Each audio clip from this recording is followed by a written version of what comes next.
Thank you for joining us. Columbian is pleased to welcome candidates for State Superintendent of Public Instruction.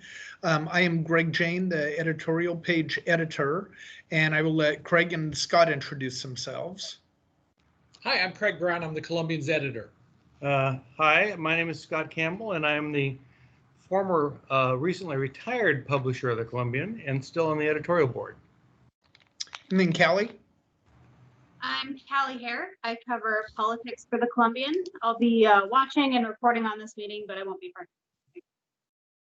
Great, thank you. And as mentioned, we are recording this. We will post it unedited on our website and our YouTube channel. And then we'll move on to the candidates. If you would, please take 1 to 2 minutes to introduce yourselves and explain why you're running for this position. And after that, we will move on to specific policy questions. And we'll start with Maia. Sure. Thanks so much, Greg, and thanks for hosting this meeting. My name is Maia Espinoza. I'm a candidate for the State Superintendent of Public Instruction, and I'm running for this position because I think it's high time that we reimagine our public education system to be able to better serve all of Washington's students. Now, this may sound like a pipe dream, but I truly believe that in the context of COVID, now is the time to finally be able to do it. So I'm a mom with 2 kids in public school. I've been a school teacher, teaching 100 kids in one day. And then I am a small business owner. I also have experiences and relationships in Olympia, working for the legislature, working for the Governor's Commission on Hispanic Affairs. And I also founded the Center for Latino Leadership, an education-based nonprofit that is statewide, nonpartisan, and whose goal is to demystify local politics to increase civic engagement among the Latino community of Washington. So I decided to practice what I preach, stepped up and ran for office, and this position is so important to our future, important to my family, to our kids, and so I'm excited for the opportunity to be running this year. Great, thank you. And before we move on to Chris, I should mention I sometimes have a shaky connection here. So if I lose something, I might ask you to repeat it. So I apologize in advance for that. Okay, thanks for the heads up. Chris, go ahead. Great, thank you to all of you for coming together today. Appreciate it. I'm Chris Reykdal, Superintendent of Public Instruction here in the awesome state of Washington. I'm a parent of 2, but long before that, the son of 2 people with an 8th grade education. So for me, public education was my way out of tremendous poverty, of alcoholism. My family really struggled with that. And so I fell in love with public ed, and I had a sense of that by probably 5th or 6th grade of how unique it was to finally go to school in a place where I didn't feel very judged. I felt like I could learn, and I could kind of shed what was going on there. It motivated me. By middle school, I wanted to be a teacher. I ended up being the first in my family to go to college. I went to Washington State University, go Cougs. That's where I met my wife. Teacher, school board member, 14 years for our community and technical college system, a legislator, trustee for an education foundation, and now serving in this role. So I've been really blessed to kind of touch the system in every way. I think this is a job about executive leadership skills. My graduate degree is in public administration with a focus on performance management and finance. And so what I've tried to do for the last 4 years is really lead with all those strengths, building pretty amazing programs from transition kindergarten to being top 10, almost top 10. We're top 15 in the nation in 8th grade math and English language arts by the only assessment commonly given across the nation. We've opened up our grad pathways, and even though students are taking more rigorous math and science, our graduation rates are at a record high, including for students of color. We are slowly closing gaps. We have a lot of work to do. Very blessed to be endorsed by AWB in this race, as well as labor. So both sides of that who don't always get along have definitely found the leadership to be inclusive and trying to build transitions for kids that make more sense. We have a roadmap. We've been executing on it for 4 years, and I really look forward to delivering further results. Great, thank you. And again, thanks to both of you for joining us. Start out with what are your thoughts about the decision to close schools during the pandemic, and how do we move forward from here? And we'll start with Maia.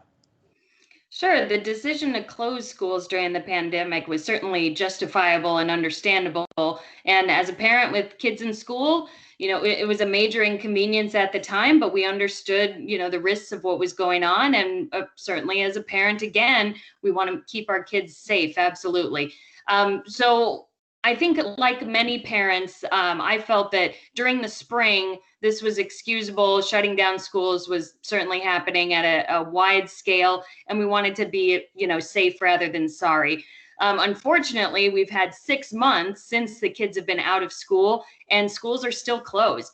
This affects the most vulnerable of our students, and I frankly think it's an assault on working families. Single mothers as well. These are the women that are paying the price for schools being closed. I think we do need to have the option to have public schools reopened. We technically have this option, but it's not playing out in real time. School districts that want to open are unable to reopen. And I think that is due to a lack of leadership and support from the superintendent's office. So if elected, I do hope to be able to help those school districts whose communities want to reopen to be able to do it as quickly and as safely as possible. And that, of course, means using science and data to back up reasonable and smart approaches to reopening schools. So I think it's a mistake to keep them going as long as possible. We know that women's pay equity gap has already been set back 30 years, and more often than not, it is women that are taking time off of work or quitting their jobs to be able to make up for this time at home where their kids are supposed to be learning. That's why I've asked for a $2,500 per student stipend to help in this transition, but this is only a temporary fix. We've got to get schools open as quickly and as safely as possible. Now, is that on the superintendent's office, or is that up to the governor?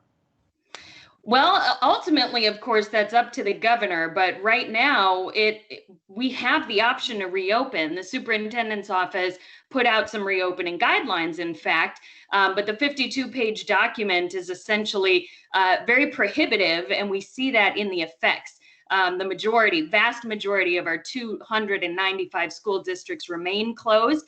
And so regardless of, the option to reopen, they certainly don't have that support, leadership, guidance, and connection to be able to reopen these schools. So I think what you'll hear from my opponent is a little bit of the, yes, of course they can reopen when they want to, but I think they're making a good decision to stay closed. And those kind of mixed messages are exactly what are keeping schools closed. Chris, your thoughts? Yeah, the governor had to make a very difficult call in March. He did this in coordination with a lot of governors around the country. Every state ultimately closed down last March. 53 million kids went remote in some form. We jumped right on online learning, which was very complicated last spring. What we have done is really follow the statutes, of course. We don't have the statutory authority to close at OSPI or to force schools open. Only the governor can close, and only local districts can make that decision. Our caseloads were plummeting in April and May. We were well below those March peaks of COVID. Our reopening guidelines were very clear. We coordinated with the Department of Health, with Labor and Industries, to make sure that there was a really clear framework, 5 major points: hand hygiene, daily cleaning, regular screening of students and staff as they come in the buildings, a face covering, and 6 feet of physical distancing as they plan their reopening. That guidance is still intact, and it's one of the most robust in the country. Other states have tried to look at this and say, hey, that's really the way to do this. What was obvious after 4th of July, if the cases exploded again, they got very, very high, to the point that the governor was getting a lot of feedback from districts. So we facilitated something else, which was, well, districts know what to do once they open. They've got clear guidance. They've got additional federal resources we've sent them. How do they make the decision to open? And that's when the governor ultimately consulted with us. And I said, well, Governor, don't make it a one-size-fits-all. What's going to happen in Clark County will be different than happens in Yakima County or in Pend Oreille County. And so he agreed with that. Instead, he went to this high, medium, low threshold.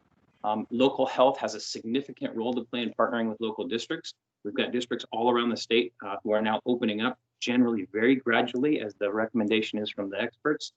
Clark County is one of those places where you have incredible leadership locally poised to do it. The cases are now climbing aggressively again. And so they're going to have to figure within their community how to do that safely. But in place, the additional resources were there. We distributed over 300,000 devices over the last 6 months. We've made 60,000 more internet connections.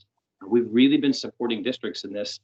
But unfortunately, they've got to make this hard choice with their local board, a response to the community, and their local health officials have to be in partnership with them. How many districts in the state do have some on-site learning at this point? Yeah, I think we're approaching about 50 districts right now. We'd have to check the numbers. They're kind of coming online every week. We started the year with about half a dozen fully in person, about 3 dozen in a modified where they're bringing them part of the time. We've got more and more every week that come on. I was just on with superintendents this morning. A bunch more are planning next week or the week after. Again, they're all kind of watching their community caseloads, but they're doing what the CDC recommended, which is be patient about this. If you rush them back, like we saw in Western Oklahoma, suburban parts of Georgia, unfortunately, those places shut down very rapidly again, or had so many kids out that half their populations are in 14-day quarantines. So very patient and respectful is the way to go here. Now, Maia, do you think should this be entirely up to the local districts, or what would you have done differently regarding the governor's recommendations? Yeah, I think that's a great question. And I do think that there should have been some local control at that time. I think the governor may have overstepped by unilaterally shutting down schools. As we've seen, it's been much harder to reopen them. And at the time, we even saw that there were districts without any single cases. So I don't think that the one-size-fit-all shut everything down was the best approach in the beginning. But of course, we can only move forward from here. Now, obviously, this will have a huge impact on school budgets and finances. Chris, what do you hope to see from the legislature regarding school funding? Yeah, a couple things. So just we just put out some data today. It looks like overall enrollments from last fall to this fall are down 3% state. Is kindergarten. So families have made the choice disproportionately to say, hey, my kid's never been in school. Probably been in a preschool of some kind or something. They're waiting, and that's not unusual, but there's a lot of them this year. So this will have some impact on budgets. Our goal is to get the legislature to recognize that while there is definitely going to be some savings in places, if you're running a hybrid model where you want students to get engagement in the building, even though the physical distancing requirements require you to have fewer students in a classroom, a typical 900 square foot classroom, there are also students remotely who want to connect with a paraeducator, a counselor, somebody else. So our goal here is to get the legislature to respect some kind of hold harmless for the current year. That paired with the federal money that we've sent out will be very important for them. They need that stability, particularly as they continue to reopen and get into the spring. Obviously, we had to really step in and try to give some flexibility on transportation because we were still delivering hotspots and meals and homework packets in rural areas. But in that case, you're not moving kids around. And the formulas are rigid and old. And if you're not moving kids around, you don't get credit for that. So we've had to create some flexibility and really accommodate districts in that. But the legislature shouldn't touch basic ed. We've now got 96.5% of it in the basic ed statute protected by the courts. But levy equalization will be one of those things that's vulnerable. It's not protected. This helps our property poor districts. It will be my #1 priority to protect in the next session. Maia, what do you think about finances and budgets moving forward? Yeah, it is going to be a fight, but we've absolutely got to fight to retain school funding right now. And I'm thankful that the McCleary decision that was recently passed has essentially paved that way for us, that education cannot be the first thing that we're cutting anymore. So I will fight to retain education funding in the next legislative session. I would, as I already mentioned once before, I would also like to advocate to the legislature that we provide some type of student stipend for parents. As school districts continue to remain closed, parents need to have some kind of support to be able to help their kids continue learning, whether they want to take, this $2,500 to be able to enhance the online curriculum that they're doing at home, if they want to take it to a private school that is doing face-to-face instruction, or if they want to use it for homeschooling materials. I think we've got to find solutions for parents right now. It's working families and single moms that are suffering the most. And I don't care, if we call it a voucher or a stipend or some kind of, temporary holdover. I don't think that, school vouchers are the golden ticket or the single answer, but I do think that providing some type of choice in school, and this is one way to do it, provides more options for parents, and options provide equity. You should not be bound by your school district zone and how much you can afford to pay for school. I've said this before, but I think the money in our system for education belongs to the student, not a system. And what I've called for is a fraction, a small fraction of the amount of money we spend per student. We know that, huge margins of these dollars go to administrative things and other expenses. And right now we're person face-to-face instruction has been limited. I believe there is a cost savings there, and we need to do something different to make sure that parents have the support that they need to be able to continue to provide our paramount duty to kids in this state, which is to educate them. So you would be in favor of taking the taxpayer and allowing people to use that at private schools? Yeah, I think that we should be able to use a portion of funds for private schools. We do this for universities. We do this for religious institutions in other areas of the state. And I understand our state has got, constitutional restrictions, which make it a little bit more difficult. But at the end of the day, I think this is something worth advocating for. And it's all about school choice for the parents. Charter schools are few and far between. If it is a private school and we can offer some type of stipend because they're doing face-to-face instruction, I think that's only fair. Right now we have private daycares operating on site, childcare providers and academies that are operating on site at public schools for a fee. This is not fair to the kids that rely on public education the most. And this is one small attempt at trying to remedy that. Where would this money come from? Would it come out of the current state budget for schools, or would you raise taxes somehow?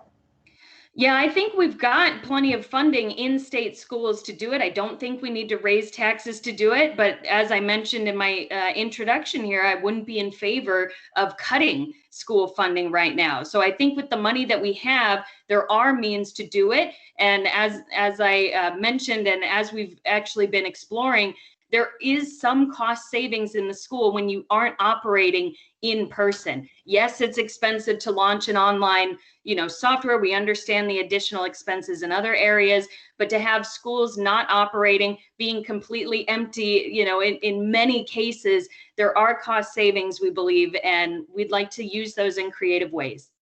And how much would this cost? How many school kids are there in Washington? Well, we've got 1 million students, and I'm asking for $2,500 a student, so that's 2.5 billion. Okay. Yeah, can I weigh in here? Yeah, go ahead, Chris. This is a $2.7 billion reduction to the existing system. I don't see it as a reduction. It goes to the kid. Sorry. Okay, let's see what Chris says. It's a more than 20% reduction to the existing system, and we are paying teachers right now to try to deliver remote instruction. Our counselors are engaged. We've got parent outreach. We've got our coordinators in place. We're bringing in students with disabilities. We're delivering meals. There isn't $2.5 billion right now unless you're willing to cut something in the system. There isn't $2.5 billion in taxes right now either. So we have seen these proposals before, and make no mistake about it. My opponent has told 2 news outlets in our conversation she supports this for-profit institutions as well as faith-based religious institutions. That is a full-on voucher system. And we've now looked at the research in Arkansas and Louisiana, particularly after Hurricane Katrina, South Carolina, Mississippi. The South has run to these things under this very soft label of choice. And what it has absolutely done is resegregate communities.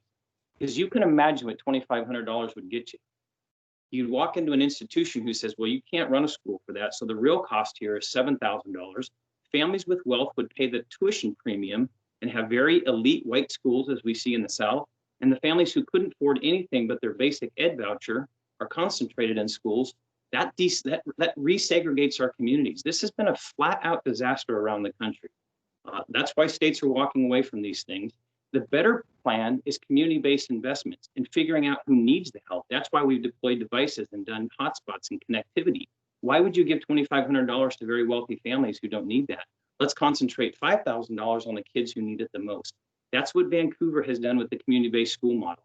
That's what your local leadership has done to bring in health centers and to try to support the kids who are most vulnerable.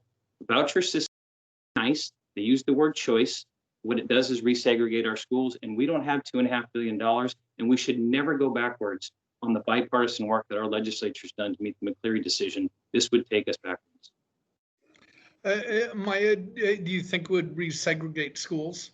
I think that is a complete insult to school choice and parents.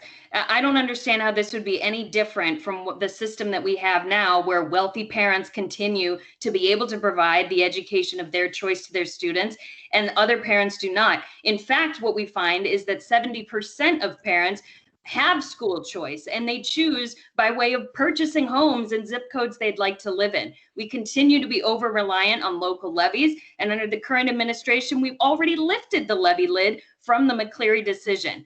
So we've recreated the situation that we were trying to escape from, and this is such an attack and again an insult to say that this is somehow an attempt to resegregate schools as a product of public schools and having no choice in where we lived. This is an absolute insult. I think kids across this state should have access to any type of education they want.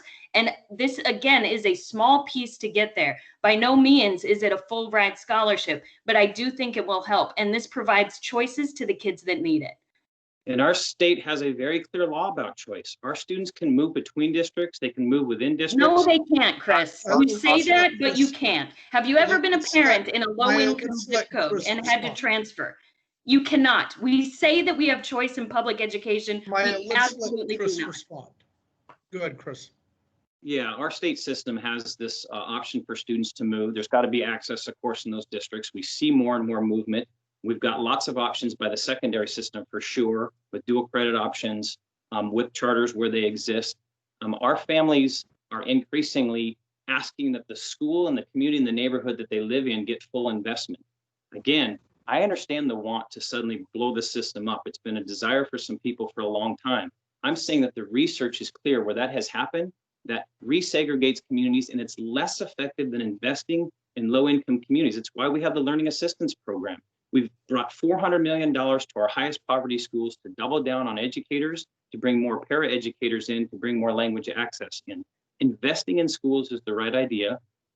People always compare this to higher ed, but let's be honest, the system that has been least effective in serving low-income students and students of color for 50 years is higher ed because it's got this high sticker price on top of it. There's just two different philosophies here. The research is really clear about that. Vouchers are not a good idea. I disagree with that premise that the research is clear. Okay, let's move on from this. Craig, do you have anything? What about the sex education? What role should schools play in that? I know there's a bill before the people in November. Yeah, who wants to go first? I'll lead on this. So 5395 was passed by the legislature. It's actually 2 years in the making. The first year they put a pause on it. They wanted more feedback. Ultimately, what they passed, consistent with nearly 29 other states who have a sexual health education mandate, is something that they expect the districts to engage in. I support this. It's one lesson plan in K-3, and the law was clear after listening to parents that that's social emotional learning. So this is, anti-bullying, keeping your hands to yourself, controlling your emotions. You have a safe adult to talk to. What has been really clear in the research is that sexual abuse is a function of silence. The oppressed young person is told not to talk about it. So you have to elevate this and make sure kids understand how to communicate this. By 4th and 5th grade, one lesson plan. By middle school, 2 lesson plans, and by high school, 2 lesson plans. So you're talking about 6 instructional lessons over 13 years. Again, consistent with other states. The legislature also said, let's really add transparency to this by making sure that there's a menu of options at OSPI, just like we do in math or science. There's curriculums available. Districts never have to use any of that stuff. It clearly says may. They can adopt something from another state. They can create their own. Again, it's 6 lesson plans. Health experts know how to do this work. They added additional protections by saying any year that a student is in a class where this instruction will take place, the parents are notified. And then they added one more protection. It says parents can opt out of this. And that was a really inconsistent law prior to this bill. And now it is a universal right of parents. It's written in the statute, not as districts to review or consider. When a parent says, I want to opt out, is an affirmative opt out. So this is really good policy to keep kids healthier and safer. It can reduce sexually transmitted infections. It can reduce unintended pregnancies. It can reduce abuse. We have a public health crisis. 1 in 3 girls and 1 in 6 boys report in our health youth survey that we do with Department of Health and the Healthcare Authority every 2 years, 1 in 3 girls, 1 in 6 boys reports that by the time they graduate, they've been sexually abused, sexually assaulted, or experienced unwanted sexual touch. This is good policy, notwithstanding the completely ridiculous side who grabbed images from a third-party book, put them on a Facebook post with an OSPI letterhead basically and said, these are the images that are going to be shown to your children. It is completely wrong. Those materials are for parents only, and a parent would have to go seek them on their own, purchase the book on their own. And it happens to be that this is consistent with everything. If parents want more math instruction, teachers always have a list of resources to say, if you want to work additionally with your student on math, here's where you can get it. Same thing with this. If parents want to talk about puberty or reproduction with their kids, there are resources. But the books that people keep citing and what the other side has done in just a vile way to distort the public on this is really shameful. So clearly I support this. It's a good public health measure. And the awesome thing about our state is folks work really hard to get signatures who disagree with it. That's the beauty of our civic system. It's up to the voters. They will ultimately decide, and we will honor the voters in the end. Maya? Yeah, I'm glad to hear that. You know, I think it's a special skill to make something like sex ed a partisan and political issue. It hasn't been and never has been. It hasn't been in other states, as my opponent talks about, and it never was in this state. But my opponent, you know, opened this can of worms by requesting an agency request bill to mandate a specific type of sex ed curriculum, and then proceeded to berate parents, bullying them by saying some people are against this, but there's also people that believe the world is flat and the Holocaust didn't exist. This is a complete insult to parents, and I reject the notion that the legislature or the superintendent, in fact, listened to parents. If you listen to the testimony of legislators who voted on this bill in the second year, they received 5,000 to 5 in the numbers of parents that reached out and said, please reject this. If the menu of services is available to school districts, why create the statewide mandate? They could already choose from this. So I think this issue was made partisan unnecessarily, made divisive when it should not have been. And this issue is important. I'm not opposed to teaching sex ed in school, but I am opposed to a top-down approach that specifies something so limited that the options are therefore limited. And if school districts do want to do something else to comply with state law, they've got to fund it and get it approved ultimately. So I am opposed to this law. I support the referendum on the ballot, meaning to reject it if you'd like to keep it as local control. But at the end of the day, I think it shows that parents were not listened to, and that's why a record number of signatures were turned in to be able to get this referendum on the ballot. Two final. Didn't they listen to parents in adding the opt-out provision? I think opt-out has always been there, just like every other curriculum. That's not the problem. The problem was everybody statewide having school districts could not opt out anymore. So if a school district decided they don't want to teach math, should that be up to them? Well, I think they cannot, you know, decide whether or not to teach math. We've still got state standards they've got to apply. Right. In our law, they have to teach math, and the legislature decided all districts need to teach sexual health. Yeah. How is that different? Yeah, and I don't think that would have been a problem. And as we've heard, that isn't a problem in other states, but it's a specific type of curriculum and the approach that really turned people off and felt that they weren't being listened to. So let's just really clarify this. This is tough in other states. You know, this is one of those areas where education catches up to public health in a public health crisis, and it's tough, right? A lot of people put this in the education lens, protecting kids, or they put it in the religious and faith lens, and I really, really respect that. I understand why parents want to do that. Many of them are grounded in that. This has been tough in other states, as you might imagine, but this is where you find that balance. You create the opt-out, you adopt it publicly, you locally develop it if you want to, and that's no different than anything else that we do. And I want to clarify this statement that keeps coming up about calling parents flat earthers and everything else. I keep getting asked a specific question about opt-out. Is this something parents can do for any subject? And the answer is yes. And the examples I give, for example, are there are families who are very uncomfortable in PE. Maybe it's a religious thing where their child is not allowed to show skin to the opposite sex. We have faiths that do that. We have folks who still believe in climate science is not a human made, and they want their kids to not be involved in that. I continue to give examples of how broad our opt-out law is in the state and why this needed to be applied. So when I say that, some parents don't believe in some things, suddenly our opponents say, I call them that. I don't call people flat earthers. I don't call them Holocaust deniers. I've made clear that if a parent wants to opt out of any content in the state of Washington, they can. The challenge with this bill was whole districts were opting out. They would do nothing for kids and leave them without the option of learning. That doesn't empower parents. We survey districts every couple of years on this and found that some districts are doing nothing, even though we have a requirement for HIV/AIDS.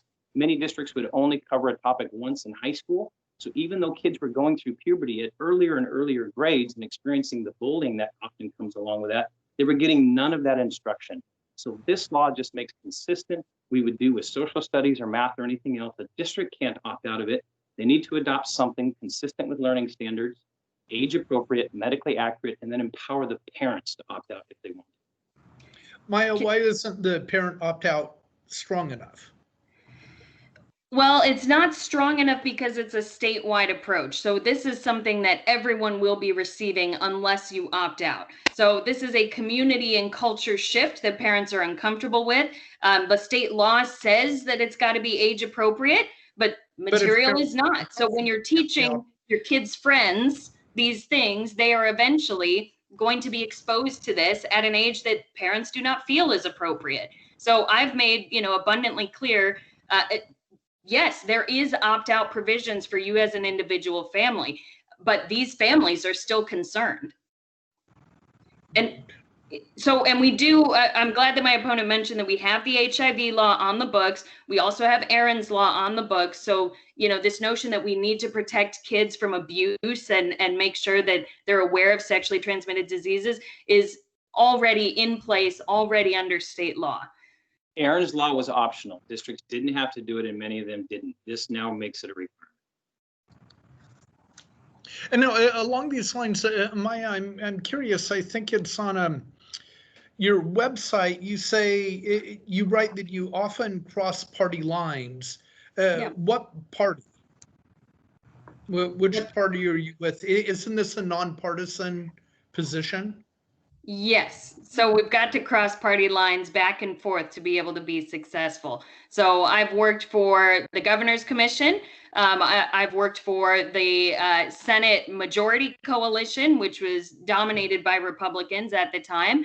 And I worked in a bipartisan way with both, House Democrats, Senate Democrats, House Republicans, Senate Republicans, and the governor's office to be able to bring common sense ideas together. One of the most recent examples of that was a bilingual education bill, which was authored by a Republican, but in order to get it passed, we had a House Democrat sponsor the legislation and worked with both sides to be able to find common ground to be able to move good ideas forward. And we were successful in doing that. This bill ultimately passed unanimously, and now it incentivizes bilingual kids to become teachers in their own communities. So that's what I mean by crossing party lines. Okay. Yeah, I was just curious because Chris, do you believe this should be a nonpartisan position? I do, but obviously we come at this thing from our own personal experiences, and I'm a former Democratic lawmaker. Maia ran as a Republican 2 years ago, worked for the Senate Republicans. Her husband still does. So we are individually, we have. My husband also worked for Patty Murray and the governor, the mayor of Seattle. We've worked for Democrats and Republicans, but thanks for making it partisan again. No, my point is we come at these things with our own sets of values, but when you're in the job, you really have to make that reach. And so I've been really proud that we've passed 27 or 28 pieces of legislation that were agency requests. All but 2 of those were incredibly bipartisan, from bringing back civics as a graduation requirement to beefing up career and tech ed, to kind of clarifying and simplifying some laws around governance in the state. There's a host of things that we've done. You've got to work with all 4 caucuses. And again, you don't always agree. There can be some tension around this, particularly on how to pay for things. But this has been some pretty amazing work. We are very intentional about working with all of our caucuses here. This sexual health education bill is one that isn't easy. It wasn't easy in the other states.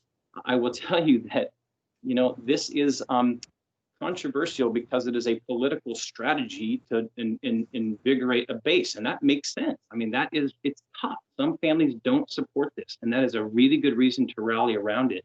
But when you look at the fact that Aaron's Law, which was sponsored by Republicans, now became the permanent way we're going to address kindergarten through third grade, and then we picked up middle school and high school requirements that are already required in a lot of other states, including some conservative states, this shouldn't have been partisan because it's just doing what 29 other states do in some form. And so, yeah, I think it's a great question, this thing about being nonpartisan. OSPI should be. It started in the Constitution as partisan, and then decades ago, the voters enacted a change and wanted it to be nonpartisan. It's really in how you deliver it, but we should be very transparent and honest about our backgrounds and our beliefs and our values. And everything I did as a legislator is on public record. Let's see. What about, somebody mentioned McCleary. Did the legislature adequately address that? What more needs to be done? We'll start with Maia.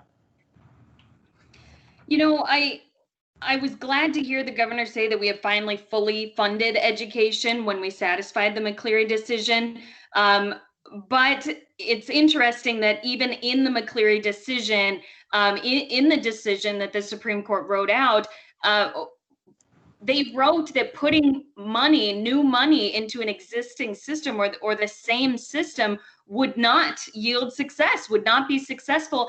And unfortunately, that's exactly what we've done. And that's what continues to advocate for. Just put more money into this failing system. It's not working. There's never been a correlation between school spending and student outcomes. And so I am advocating for this change and this systemic restructuring that we are primed, poised, and ready for. COVID has created that environment. McCleary has created the funding. Now is our time to do something bold and courageous. And my opponent is, fully funded by these special interests that want to retain the system that we have. They've got what they need out of the system. It's parents that continue to be left behind. And the students are the ones that ultimately pay the price. So I think we do have more to go on McCleary. And again, I'll reiterate, under my opponent's administration, we've already raised the levy lid, creating that unfair balance between property-rich districts and low-income communities. So we've got more work to do, but we've got the makings to do something great. So what kind of systemic change are you talking about? So we have a school system where you go to school at 7:45 in the morning, you leave home at 2 or leave school at 2 p.m. and you are restricted by credit hours, seat time. These are all part of a system that has been in place, zip codes, school districts. All of this is part of a system that has been in place for a very long time, since the industrial era, in fact. So what would you change? What's that? What would you change? I would like to make all of it as open-ended as possible and be able to collaborate as soon as we hit the ground there, to be able to look at school days, look at school calendars, which I know is something that my opponent has supported as well. Look at different ways. School choice is one of those things that is fundamental to the school system and part of the reason why I think we continue to spin our wheels.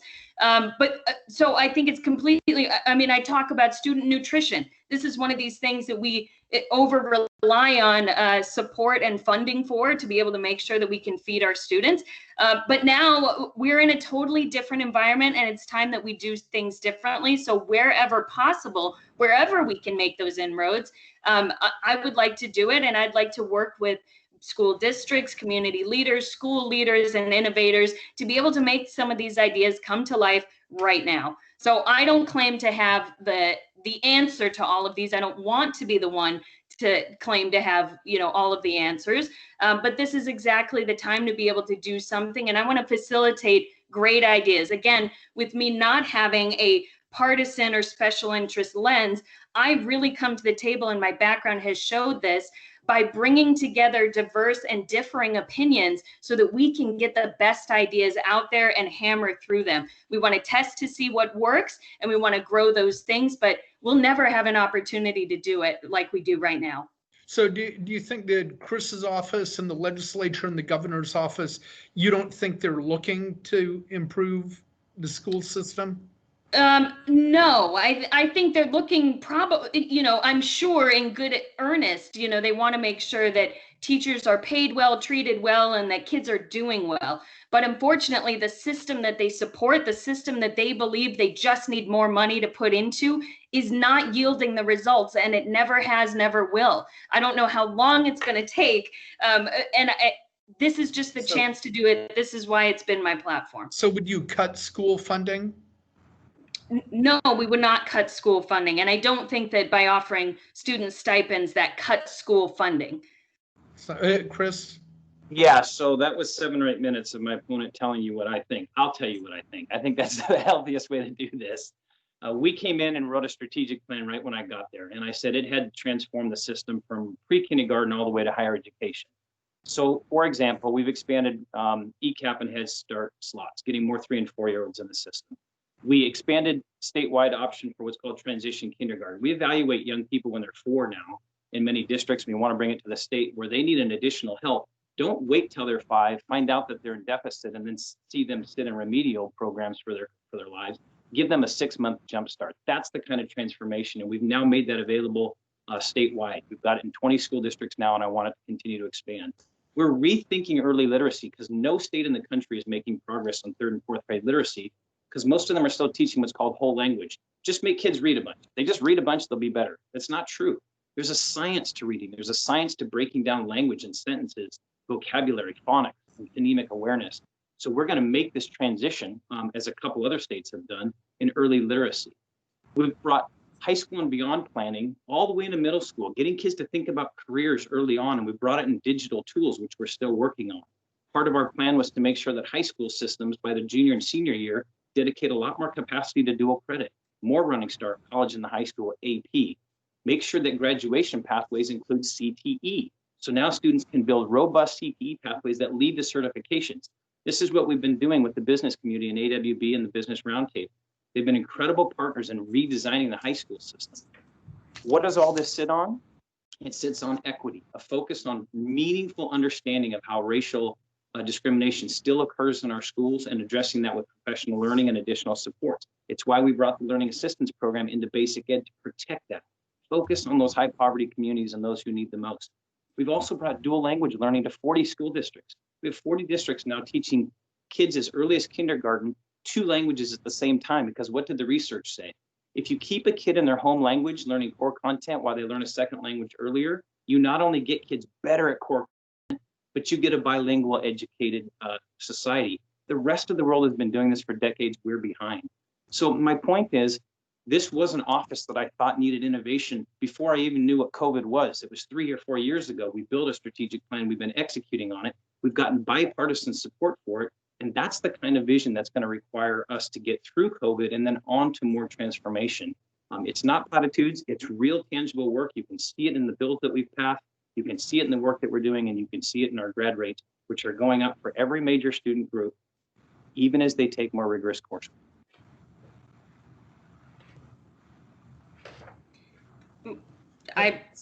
Go ahead. Yeah, go ahead. So I don't think what I'm talking about are platitudes. I'm talking about fundamental reform. I certainly appreciate the changes that the superintendent has advocated for, and some of these give me some specifics of this fundamental reform. Not all of it, but give me 1 or 2 specifics. Sure. So versus credits, for example, class credits, I'd like to see more competency-based abilities for students to be able to test out of these credits, to be able to earn credits earlier. There are lots of things that we can do this, and there are ways to use education technology to be able to do it. The class schedule is another thing that I've talked about. I would love to see, as a fundamental reform, extracurricular activities as part of every student's schedule. These should not be extracurricular reserved for only elite students who can pay to participate in band or to do sports. We know that extracurricular activities can be the single deciding factor in whether or not a student is able to go on to college or get a job after a meaningful career after school. So okay, but I named a couple of things, but if you require extracurricular activities, doesn't that violate parent choice? Absolutely not. They would be opted out. You can opt out of these extracurricular activities. Okay, go ahead. You said go ahead. Yeah. Oh, I'd love to keep going. So, Yeah. well, actually, let's move on. Craig or Scott, any questions? No, I think I'm good. You too. Go ahead.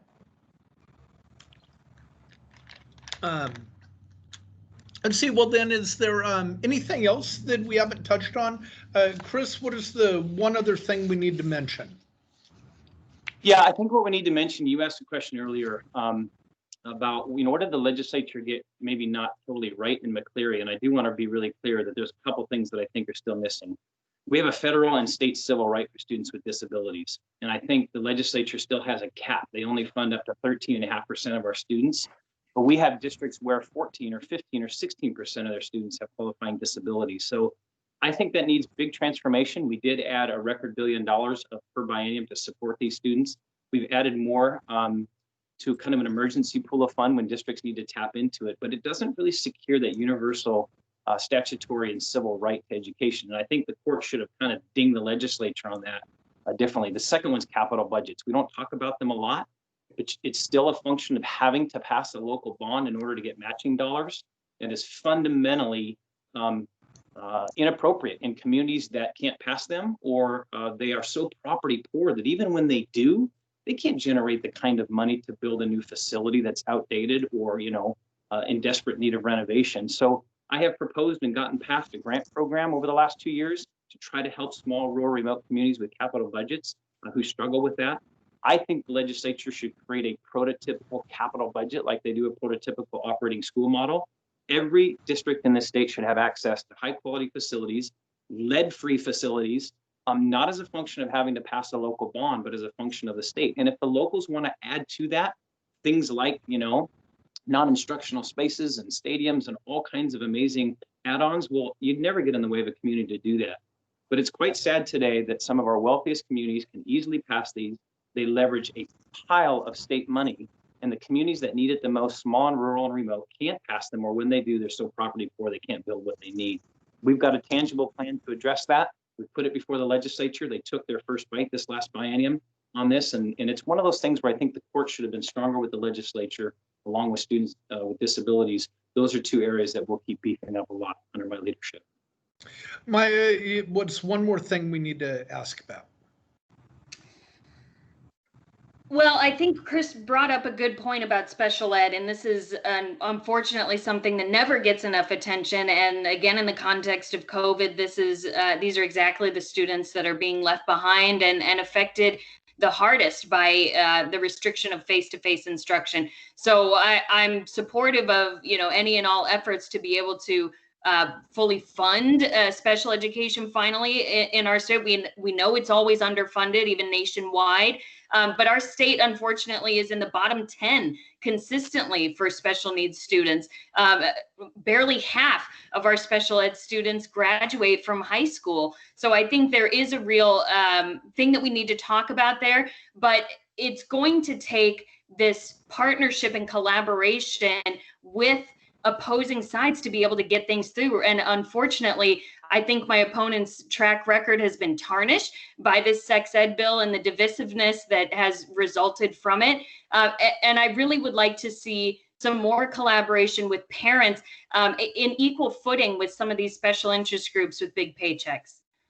And then Maia, I wanted to clarify two things. I think you mentioned at the beginning, do you have experience as a teacher? Yeah, kindergarten through 8th grade music at a small low-income Catholic school. Okay, I caught part of that, but I think you were going in and out at that time. Okay. And then there have been questions about on your in the voters pamphlet, you say that you have completed a master's degree, but now media reports have say you have not. What's the story there? Yeah, so I listed my master's degree in the education section. I didn't list the dates of any of my degrees, and I certainly didn't want there to be a question of whether or not I had received the degree. I am expecting this degree. My paper is being graded right now. It's the Master's in Curriculum and Instruction, and I wanted to be sure to include it because it's so relevant to this work. It's unfortunate the way that, it's being portrayed as me, being insincere with voters. Certainly was not my intention. Okay, I just wanted to clarify that. Then we'll move along. Give us your final pitch for why voters should support you, and feel free to mention any relevant endorsements. And we'll start with Maia. Sure. So, I'm just a mom. I'm a mom with kids in school. I've got kids in the school system, so skin in the game, I like to say. But I don't have any special interests that are telling me what to think, what to say. You'll hear from me. I'm just a normal person. I don't have talking points rehearsed. I'm not a politician. I've never been elected. But I've found myself in Olympia because I discovered this work that needs to be done, and I found that I have the skills to be able to bring people together. This is something I've done throughout my professional career, in my nonprofit world, certainly as a teacher and as a parent.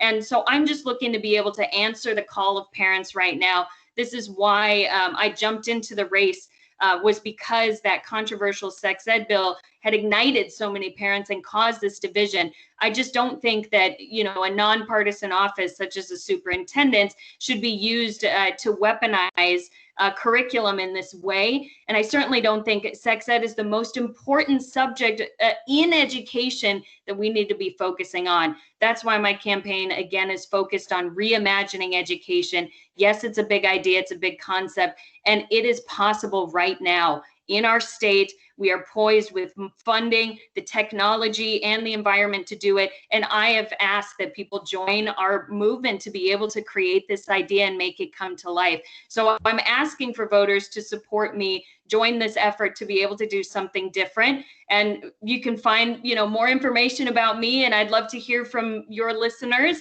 and participants at maiaforus.com, MAIAFORUS.com. I'd love to hear from folks, and I think we've got a real shot to do something different this year.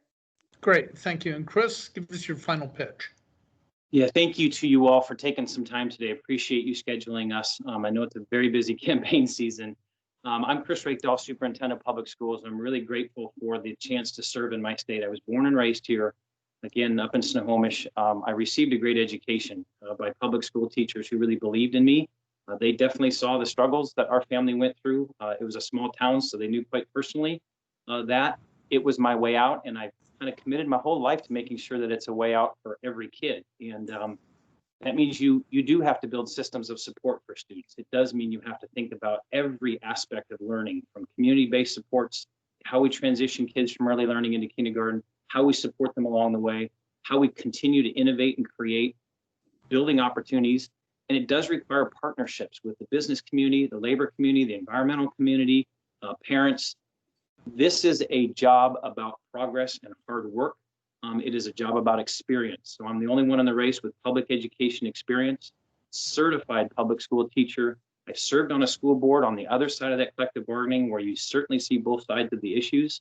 I've served in the legislature, and again, 14 years in higher education to see what it is like to receive our amazing students, but know that some get disproportionate support when they're in K-12 and are ready to go, and some don't get what they need. So this is a job about experience. And right now, in the middle of a pandemic crisis, I think that experience is really important.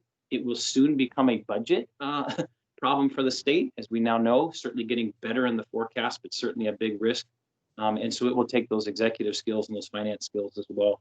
I'm a parent of two, and ultimately that's part of what motivates me. Is I'm trying to imagine the privileges my family's had and my children, but also where they have struggled with the system, because it's right in front of me every day. So appreciate you all taking the time to do this. I think the next 4 years are absolutely critical, and I think those executive skills that have proven to bring very diverse groups together for progress are going to be really key.